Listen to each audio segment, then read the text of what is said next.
Hello बच्चों, स्वागत है आप सभी का मेरे अपने YouTube channel NCERT school coaching classes पे। आज का जो वीडियो होने वाला है वो कक्षा 10वीं के सामाजिक विज्ञान के 3-3 नंबर के प्रश्नों के ऊपर होने वाला है। यहाँ पे जो मैं प्रश्न बताऊंगा ये 3-3 नंबर के प्रश्न है, तो 3-3 नंबर के प्रश्नों को आप लोगों को अच्छे से पढ़ लेना है, ठीक है। तो देखो, एक प्लस प्रश्न ये चालू खाता किसे कहते हैं, इसका उत्तर यहाँ पे लगा हुआ है।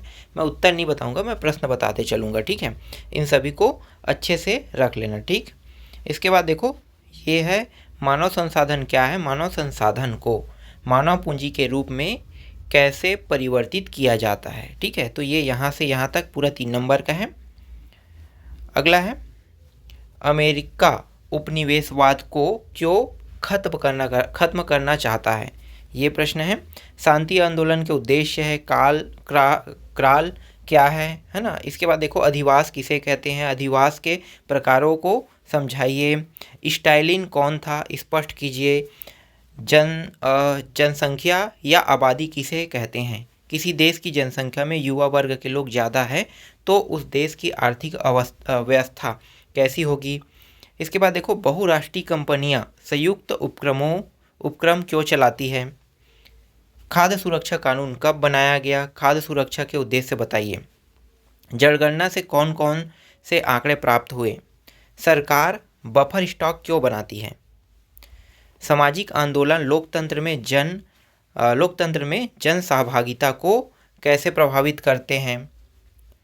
मानव अधिवास को प्रभावित करने वाले किन्हीं 3 कारकों को उदाहरण सहित समझाइए।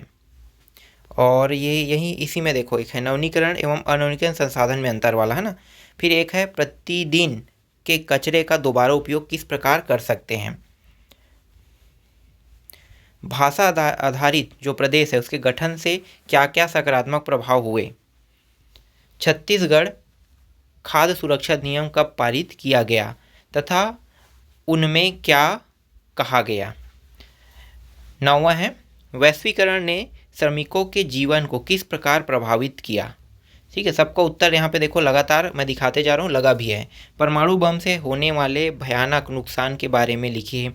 यदि भारतीय रिजर्व बैंक वाणिज्य बैंकों पर नियंत्रण पर क्या प्रभाव पड़ेगा। जीवन निर्वाह कृषि से आप क्या समझते हैं।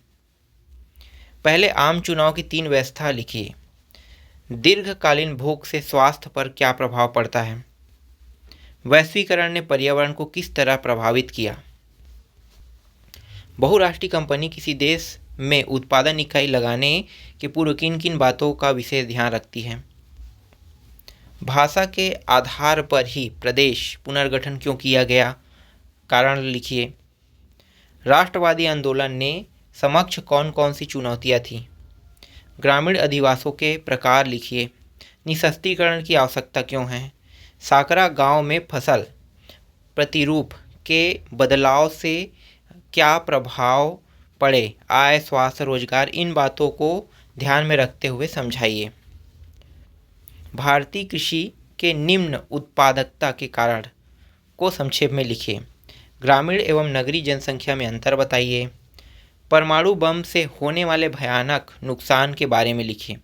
मस्टर रोल के बारे में आप क्या समझते हैं। नियमगिरी आंदोलन का विवरण दीजिए। सन 1917 में रूसी क्रांति के 3 परिणाम लिखिए।